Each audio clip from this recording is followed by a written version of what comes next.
friends, it's Ellie. Today I'm gonna do a quick just update on what's been going on with me. Before I get into this video, I do just want to mention I have a stutter, so if I talk different, that is why. Now let's address the first thing is I got my elastics. So it is January 14th. So as of today, it has been 10 whole months since I got my top braces on, so 9 months for the bottom. This is how my teeth are looking. I do have a gap now in between these two teeth, and this one has to still come down a tiny bit, but I got my elastics and that's gonna help fix my bite. So on my brackets here, I have hooks. And I have a hook down here too. I will show you what elastics I have. I got the cheetah elastics. Here in the United States, all of our elastic names are animal names, but in like other places, they go by just like guy names. Like there's Chuck or Bass or Paul, we're like random things like that. I got cheetah, and these are the 8-ounce 3/16 of an inch, 4.75 millimeters, and I'm not sure if that says extra heavy or just heavy, but they are heavy. I'll show you how I take them on and off in a second.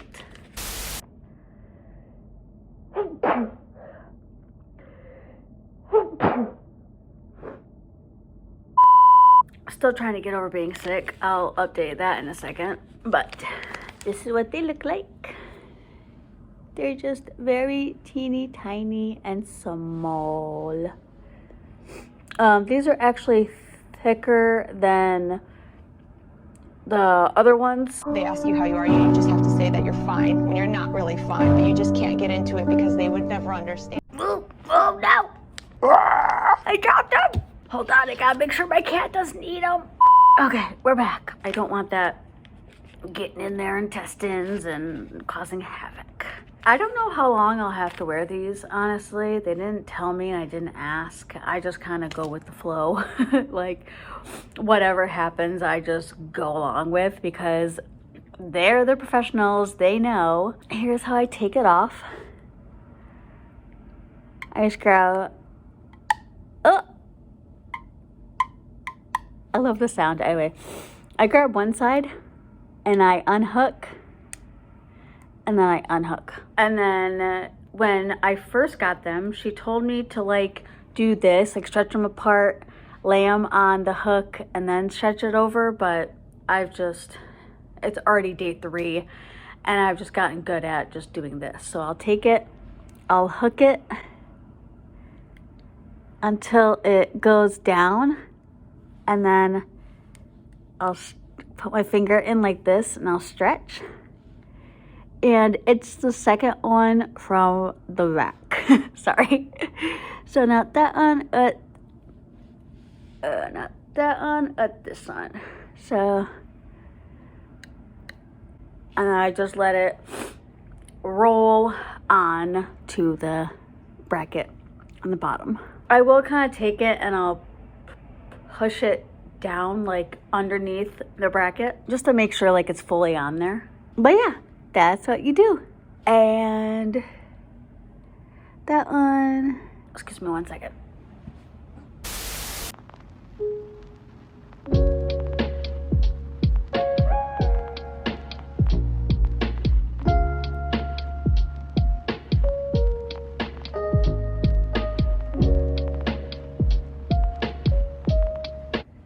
So what that's gonna do is it's gonna pull my top row of teeth back and my bottom up or forward, because I have an overbite. So like my top teeth like jet out more than my bottom. It's actually called an overjet, but overbite, overjet, same thing. So yeah, that is my elastics. I got them on Wednesday and it's Saturday, so Thursday and Friday were pretty difficult.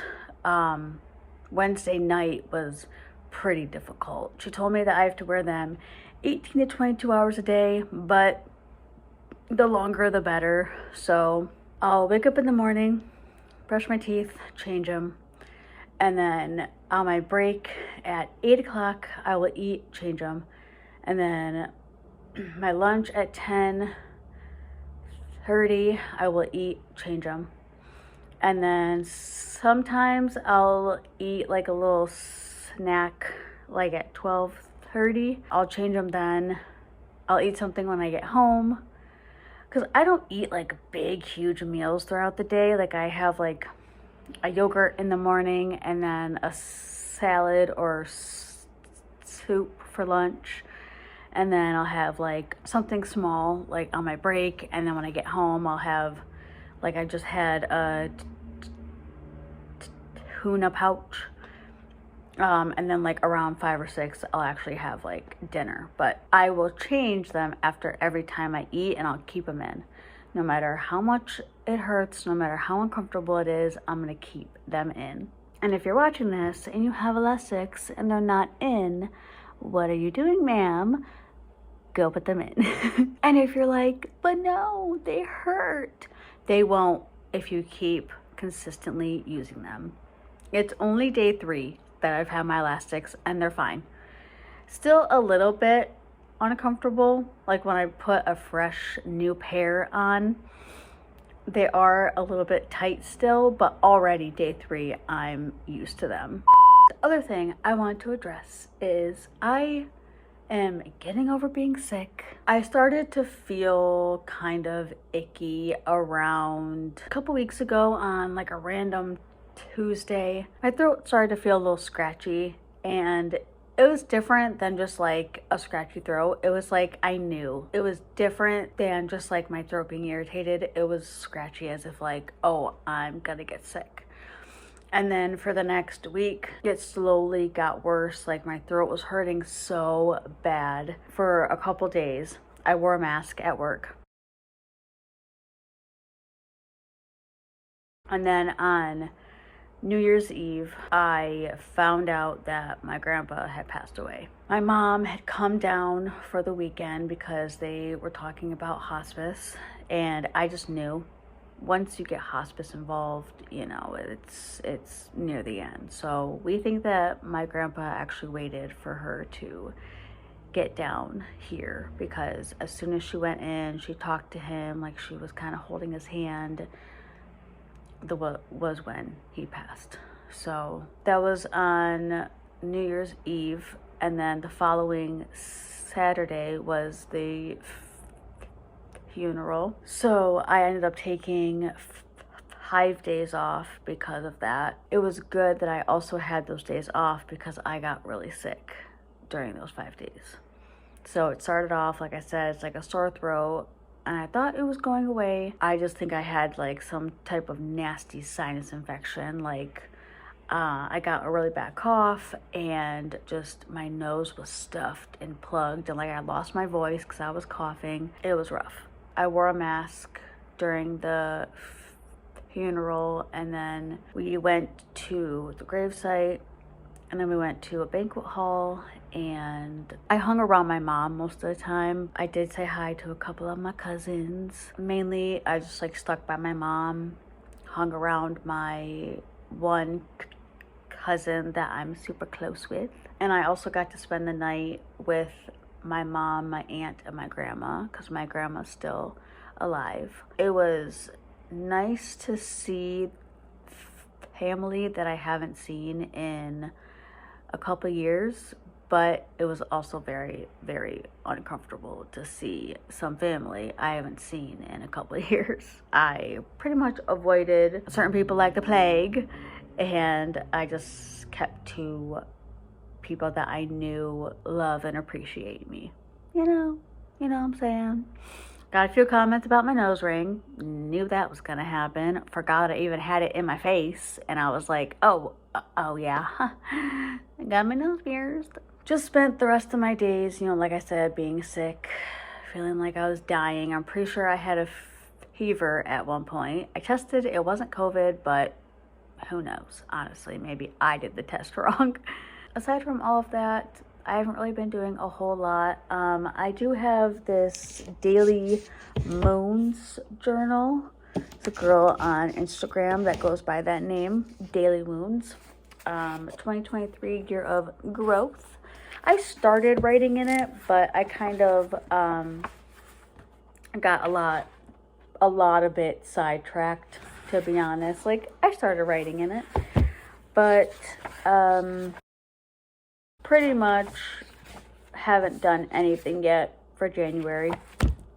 I was supposed to actually start at the end of December, but just got mixed up and caught up with just a lot of things, with like my mom and like my grandpa passing, and not really knowing how to process that, honestly. Like, it didn't fully hit me until I went and saw him in the casket, and